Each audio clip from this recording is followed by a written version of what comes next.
Dan tidak sedikit orang yang takbir, yang sholat, yang kemudian tahajud, dan bahkan hijrah. Tapi itu awal dia menghina orang lain. Awal dia menodai kolbunya dengan kesombongan. Awal dia menghina orang yang beda faham. Awal dia tengkar dengan tetangganya, dengan saudaranya. Cuma karena beda faham.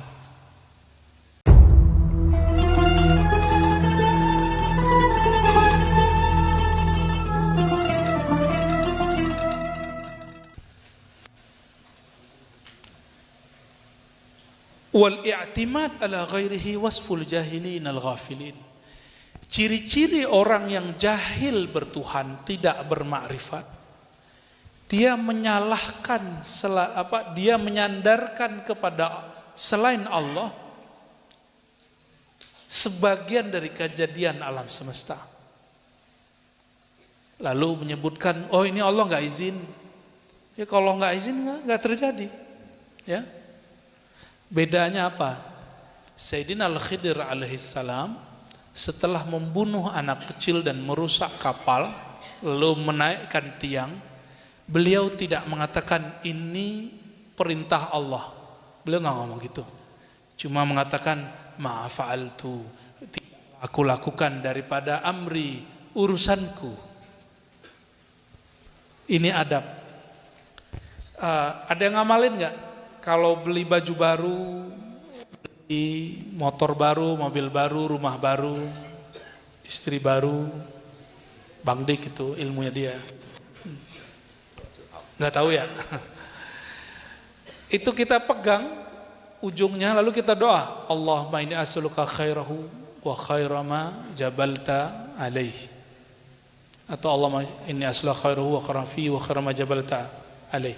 Ya Allah, aku mohon kebaikannya, kebaikan di dalamnya, dan kebaikan yang engkau tempelkan kepadanya. Coba perhatikan doa berikutnya. Allahumma inni a'udzubika min syarrihi wa min syarri ma fihi. Enggak ada kalimat wa min syarri ma jabalta fi alaih. Enggak ada kalimat. Ya Allah, lindungi aku dari keburukannya dan keburukan yang terdapat padanya. Tidak disebutkan dari keburukan yang kau ciptakan padanya, enggak ada. Karena itu bab adab. Siapa yang mengajarkan? Sayyidina Nabi sallallahu alaihi wasallam, baginda Rasulullah sallallahu alaihi wasallam. Maka orang bermakrifat, dia dapat satu adab namanya al-adab al-muhammadiyah. Apa nama adabnya?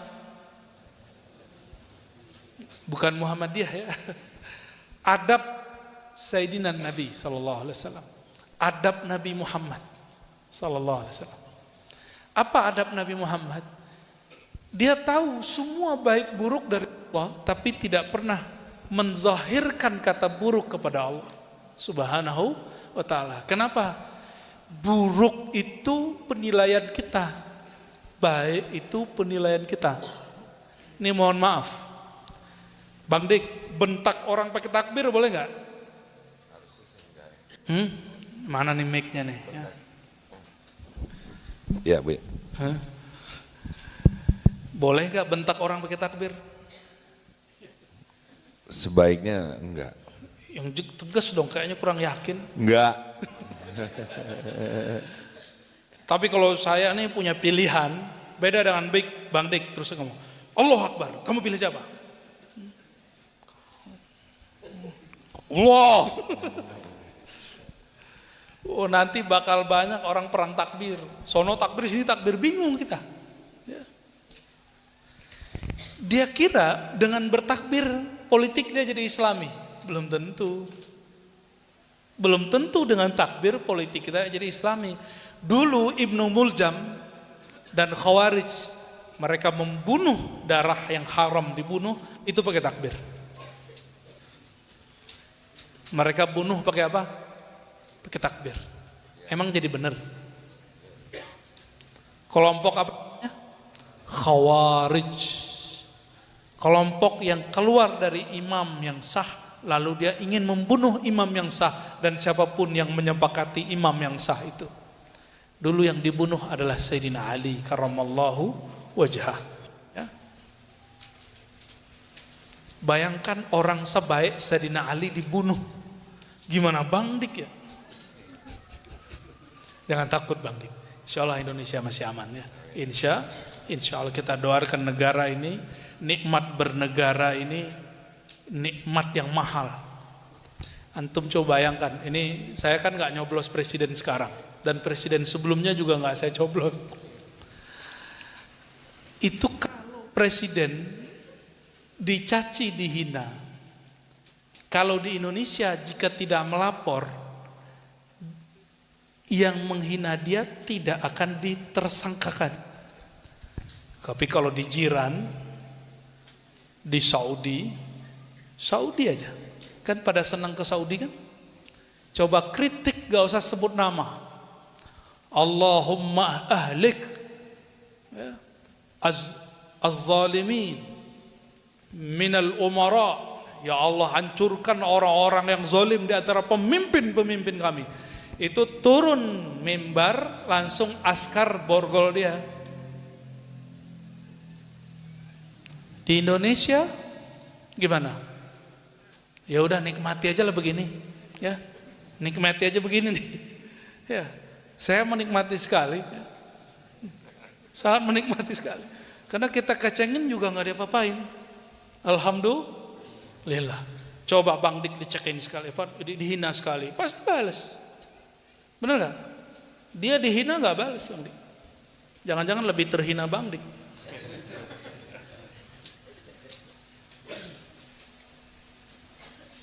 Kita ngomong begitu, gila bilang projo, ya salamnya enggak lah. Dulu dibilang probo, ya pro kepada enggak, saya itu kalau sudah diangkat seorang pemimpin dalam akidah Ahlussunnah wajib taat. Kecuali fi maksiatillah, dalam maksiat kan saya nggak nyoblos mereka berdua. Ya. Yang saya coblos siapa? Yang sekarang jadi menteri. Tapi untuk ke depan belum tentu juga, ya. Kan belum ada pilihan. Jadi cuma video kita yang dulu diputer-puter gitu ya. Ya nggak apa-apa sih. Siapa tahu benar. Allahumma sholli ala Sayyidina Muhammad. Nah, perhatikan di sini. Ciri-ciri orang tidak bermakrifat, dia bersandar bukan kepada Allah, tapi kepada viewer. Tahu nggak Bang Dik, selama musim pandemi, itu kan orang jarang pengajian. Kita buat pengajian tengah malam, wajar dong secara logika nih. Wajar kalau kajian kita naik, bener nggak? Tapi ada orang nggak seneng, dia ngomong gini, Ar-Razi itu tiba-tiba naik kajian dia, tiba-tiba dia naik, itu pasti disetting sama badan intelijen, pasti disetting sama polisi, disetting sama tentara. Loh, urusannya apa? Betapa naifnya jika yang ngomong seorang ulama, seorang habib, seorang kiai. Berarti dia berpikir suatu kajian masyhur bukan Allah yang memasyhurkannya, tapi dimasyhurkan oleh suatu lembaga. Benar nggak? Itu syirik khafi. Hati-hati.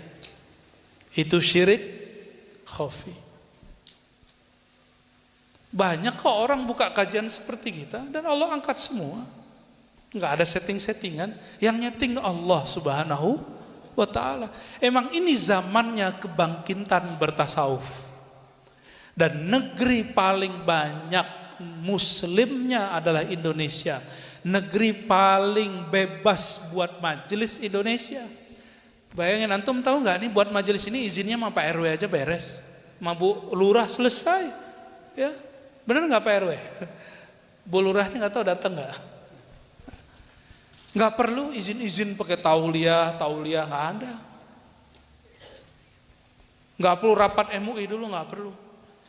Nikmat nggak begitu? Ya, diktator nggak negeri kita ini? Ya, cuma memang ada program dia kita nggak suka, gitu aja bedanya. Tapi diktator tidak. Kalau diktator, antum dengar khotbah Jumat kemarin, dia mencaci maki pemimpin, Pak, abis itu langsung diambil. Itu diktator zaman Orba. Jadi bedakan diktator dengan kita nggak senang kebijakan dia, itu beda, ya. Ya.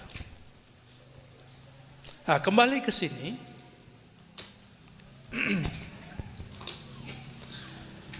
Beliau kemudian membagi beberapa tingkatan orang-orang yang beramal, berbuat baik taat ataupun terjebak maksiat. Yang pertama disebut kelompok arifin, muwahhidin. Ini jangan salah paham, ini bukan kajian akidah, ini kajian rasa, ini kajian tasawuf. Ya, jadi ya dulu ada dosen saya ngomong, ilmu tasawuf, kitab hikam itu alirannya serba takdir fatalis. Dia salah paham. Ini bukan ilmu akidah. Ya, Jabariyah istilah akidah. Kelompok pertama, nah semoga kita sampai ke kelompok ini. Disebut kelompok apa? Arifin, orang ahli ma'rifat, orang yang kenal hakikat segala kejadian. Kalau kita kaji, orang taat siapa yang ngizinin dia? Tapi Allah orang maksiat siapa yang ngizinin dia? Allah. Tapi Allah murka. Sudah mulai paham? Nah, ini bab akidahnya. Bab tasawufnya, ahli makrifat melihat apapun itu yang dia lihat cuma satu, la fa'ila illallah, tiada yang berbuat kecuali Allah. Dalam pandangan ahli makrifat semua kejadian itu baik. Betapa banyak orang yang maksiat, ternyata maksiat itu awal dia hijrah. Dan tidak sedikit orang yang takbir, yang sholat, yang kemudian tahajud, dan bahkan hijrah. Tapi itu awal dia menghina orang lain. Awal dia menodai kolbunya dengan kesombongan. Awal dia menghina orang yang beda faham. Awal dia tengkar dengan tetangganya, dengan saudaranya. Cuma karena beda faham. Nih. Sudah pernah lihat orang begitu? Antum gak usah lihat siapa-siapa, lihat saya sendiri. Saya dulu belajar tiap ngaji, pulang-pulang marahin abang saya, marahin kakak saya, itu kakak saya perempuan, itu udah puas saya tenang-tenangin tuh. Ya, udah jadi samsak. Wallahi, ya, jadi samsak. Ya, semoga dia memaafkan saya. Ya. Kaset bapak saya itu lempar belakang, itu kaset Ebit GAD, kaset Roma Irama, lempar belakang semua, melayang, jadi bersayap dia. Pulang pengajian, saya ngaji justru menghina orang tua saya. Ibu saya itu perias halal, perias orang nikah, bukan perias yang itu pun nggak boleh kita benci, kita sayang. Kayak itu masuk datang ke asrama tempat saya nginap, ngasih duit. Saya tanya, "Mah, ini duit dari mana?" Habis ngerias, itu duit saya robek di depan orang tua. Gimana kira-kira kalau di antara kalian ini ada yang orang tua terus anaknya ngerobek duit pemberiannya? Dibeliin pisang goreng, saya nggak terima. Saya tanya, dari mana? Habis ngerias, no kasih aja ke orang di luar. Saya anggap hasil itu hasil pencarian yang haram, hasil pekerjaan yang haram. Ya. Jadi taat, zahirnya taat. Oh, kalau malam-malam nangis setiap malam saya dulu. Ya Allah, ampuni dosaku. Ya. Ternyata dosa ke orang tua gak beres. Tapi guru saya bacakan satu ayat, akhir surat Al-Mumtahanah. Nanti cari. Itu dijadikan oleh mereka, oleh dulu guru-guru saya, untuk mendoktrin kami membenci orang tua, membenci saudara, membenci bahkan pasangan kalau berbeda faham. La tajidu qauman yu'minuna billahi wal yawmil akhir yuwadduna man hadallaha wa rasulah walau kanu, sampai tengah ya. Panjang itu. Kamu tidak akan melihat ada orang yang percaya kepada Allah hari akhir, menyayangi orang yang mengingkari Allah dan Rasulnya, meskipun dia keluarganya sendiri, saudaranya, istrinya, siapapun. Ayat itu turun tentang Abdullah bin Ubay. Bukan perbedaan faham, bukan masalah jingkrang, tawasul dan maulid. Tapi beberapa orang bawa itu ke bab itu. Bukan masalah ideologi Pancasila, bukan Pancasila, bukan. Dulu Abdullah bin Ubay itu, seingat saya, ada orang mau bunuh bapaknya. Lalu dia katakan, kamu jangan bunuh bapakku. Ternyata Abdullah bin Abdullah mukmin. Ayah dia Abdullah bin Ubay munafik. Abdullah bin Abdullah si anak bilang, kalau ayahku mau terbunuh, maka yang membunuh aku, jangan kalian. Nah gitu ngomongnya. Itu ayatnya turun tentang itu. Tapi kami pakai ayat ini untuk tidak mau makan buatan bapak ibu saya. Tidak mau. Ya. Jadi kalau ada ayam harus saya yang nyembelih. Bismillahirrahmanirrahim. Padahal sama aja. Itu latihan nyembelihnya sampai ke itu tuh. Kita naik gunung dulu, bukan, ke lembah mana, gak kelihatan sama orang, terus kami praktek. Begini caranya, dibacakan surat Al-Maidah, ya ini cara menyembelih yang syar'i. Ternyata caranya lebih syar'i yang di pesantren. Ya. Saya praktek lah, ketika praktek, kepalanya lepas dengan badannya. Allahumma sholli ala, praktek di rumah. Itu bukan syar'i ya, itu zolim.